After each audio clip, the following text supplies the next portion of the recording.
Kozhikode തോട്ടുമുഖത്ത് bike നിയന്ത്രണം വിട്ടുമറിഞ്ഞ് രണ്ടുപേർക്ക് ദാരുണാന്ത്യം. ചൂളാട്ടിപ്പാറ പുന്നത്ത് ചെറുകാമ്പുറത്ത് സൂരജ്, ചൂളാട്ടിപ്പാറ കരിക്കാടംപോയിലെ മുഹമ്മദ് ഷാനിദ് എന്നിവരാണ് മരിച്ചത്. വിവരങ്ങളുമായി സമീർ സി മുഹമ്മദാണ് കോഴിക്കോട് നിന്ന് ചേരുന്നത്. സമീർ, എപ്പോഴായിരുന്നു ഈ അപകടം? വിവരങ്ങൾ. ക്രിസ്റ്റിന, ഇന്ന് സന്ധ്യയോട് കൂടിയാണ് ഈ അപകടം ഉണ്ടായത്. വേദനിപ്പിക്കുന്ന ഒരു സംഭവം തന്നെയാണ് ഉണ്ടായിരിക്കുന്നത്. ബൈക്ക് അപകടത്തിൽപ്പെട്ട് 2 പേർക്കാണ് ദാരുണാന്ത്യം സംഭവിച്ചിരിക്കുന്നത്. തോട്ടുമുഖത്താണ് ഈ അപകടം ഉണ്ടായിരിക്കുന്നത്. നിയന്ത്രണം വിട്ട് ബൈക്ക് സമീപത്തുള്ള പറമ്പിലേക്ക് മറിയുകയായിരുന്നു. തുടർന്നാണ് 2 പേർക്ക് ഗുരുതരമായി പരിക്കേറ്റത്. 2 പേരെയും അരീക്കോട് മദർ ആശുപത്രിയിലേക്ക് മാറ്റി. എന്നാൽ അവരെ ജീവൻ രക്ഷിക്കാൻ കഴിഞ്ഞില്ല. അവിടെ വെച്ചുകൊണ്ടാണ് ഇരുവർക്കും മരണം സംഭവിച്ചിരിക്കുന്നത്.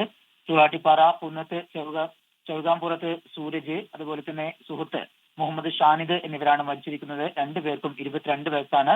മൃതദേഹം ഇപ്പോൾ അരീക്കോട് മദർ ആശുപത്രിയിലാണ് സൂക്ഷിച്ചിരിക്കുന്നത്. ഏറെ ദാരുണമായ സംഭവമാണ് ഉണ്ടായിരിക്കുന്നത്. ക്രിസ്റ്റീന.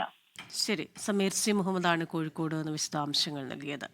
ലോകത്തെവിടെയായാലും ഏത് സമയത്തും 24 വാർത്തകളും ഓഗ്മെന്റഡ് റിയാലിറ്റി പാക്കേജുകളും എക്സ്പ്ലെയിനറുകളും വിശദമായി കാണാൻ ഞങ്ങളുടെ യൂട്യൂബ് ചാനൽ നിങ്ങൾക്ക് സബ്സ്ക്രൈബ് ചെയ്യാം.